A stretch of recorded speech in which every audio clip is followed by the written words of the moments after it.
Удалгүй экстрим спортын ертөнцид Red Bull-ийн нэгэн шин давлгаа хийсэн. Олон тамирчид санхүүгийн дэмжлэг авсныхаа дараа илүү мэрэгжлийн тоног төхөөрөмж суулилттай бол бүрч илүү хүнд спортын төрлүүдийг сорих боломжтой болсон. Үүнээс хойш Австрийн Red Bull экстрим спортын хөгжлийн хамт салшгүй холбоотой болж дэлхийд даяар экстрим спортын тэмцээнүүдийг өргөн хүрээнд ивенттээс гадна томоохон уралдаан тэмцээнүүдийг Red Bull өөрөө ч бас зохион байгуулсан. Жишээлбэл Red Bull-ийн зохион байгуулдаг ундаг тэрэгний уралдаан, мөн Red Bull-ийн нислэгийн өдөр жил бүр дэлхийн өнцөг булан бүрээс хаширгалтай сонирхолтой оролцогч цуглардаг. Ийм контент бүтээх чадвартай байгаа тул Red Bull ч бас энэ боломжийг ашиглан өөрийн гэсэн медиа групп байгуулсан. Контент үйлдвэрлэлд засах ажилдаа орсон.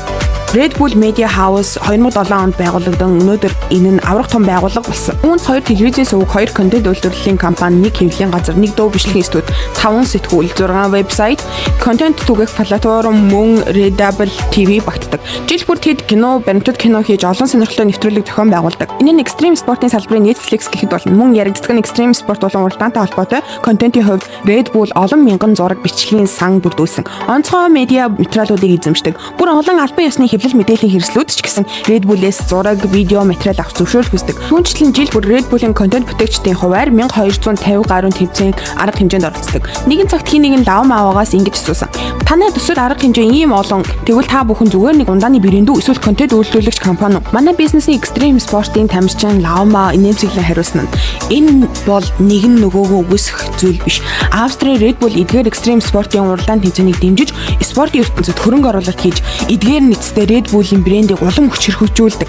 Анх уугын тулд мөнгө төлж байсан бол хожим нь өөрөө Red Bull зарж мөнгө олдог болсон. Лама буруу хэлээгүй. Тэр экстрим спортын мөн чанарыг сайн ойлгосон хүн. Жишээ нь Red Bull-ийн харьяа F1 баг бараг жил бүр орлого зарлага тэнцвэржүүлж чаддаг. Хэдийгээр 200 сая гаруй фунт Starlink зарцуулдаг ч хэдэн 100 мянган фунтын ашиг олж чаддаг. Бүр гадны брэндүүдээс ивент тэтгэлэг хүртэл авч чаддаг. Хэдийгээр асар их ашиг шиг харагдаг байж болох ч гэхдээ нэг зүйлийг ойлгох хэрэгтэй. Эдгээр багууд бүтэн жилийн турш тасралтгүйгээр Red Bull-ийн брендийн асар их хэмжээгээр хилчилдэг. Лама бол экстрим спортын талаар маш сайн ойлголттой хүн. Үүнээс гадна Red Bull-ийн харьяанд хэд хэдэн хөл бөмбөгийн баг байдаг. Эдгээр багууд нь мөн Red Bull олон нийтийн анхаарал татах сэдв нэмсээр байдаг. Мөн хүмүүсийн хооронд өрнөх ярианы сэдв болж өгдөг. Мөн түүчлэн Red Bull-ийн OG багийн ивент тестийн дараа OG 2019 оны The International Youth тэмцээнд шигшээ тоглолтын шалгаж тэмцээний авраг болсон. Dota 2-ын түүхэн дэх анхны 2 удаагийн авраг болсон.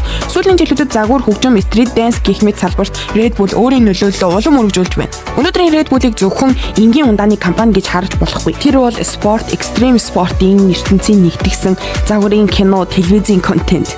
Хөгжим болон бусад урлагийн чиглэлээр нэгдсэн супер соёлын брэнд. 2012 онд Австрийн алдарт экстрим спортын тамирчин мөн Red Bull-ийн зоригтны багийн гишүүн Felix Baumgartner тусгайлан бүтээсэн гелийн бөмбөлгөөр дэлхийн хил хязгаар гэгддэг 39 мянган км-ийн өндөрт хүрсэн. Тэр сансрын хувцас өмсөд капсулаас гарч ирээд нэгэн үг хэлээд шууд үсэрсэн. Үсэрснээс хойш 40 секундын дараа түүний хурд 1357 км/цагт хүрсэн. Хүн төрөлхтний зөвхөн өөрийн биеэр дууны хурдыг давж чадсан шинэ амжилт тогтоосон. Энэхүү төсөл нь 5 гаруй жилийн турш бэлтгэгдсэн. 300 гаруй эмчт эрдэмтэд ажилласан. Нийт өртгөн нь 30 сая $30 тавсан.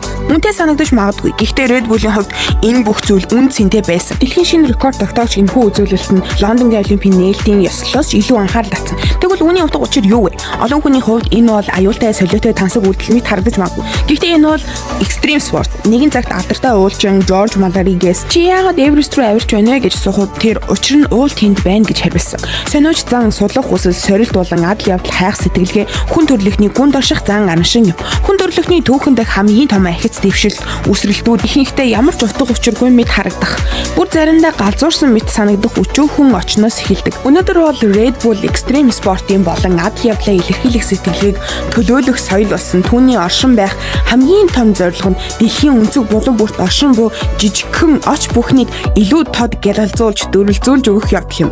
Эдгээр галзуу очнуудаар дамжуулан хүн төрөлхтөн арай жаахан ураг шахах боломжтой болно. Биднийг дагаарай, бид хамтдаа энэ дэлхийн багийг хуулцгаая.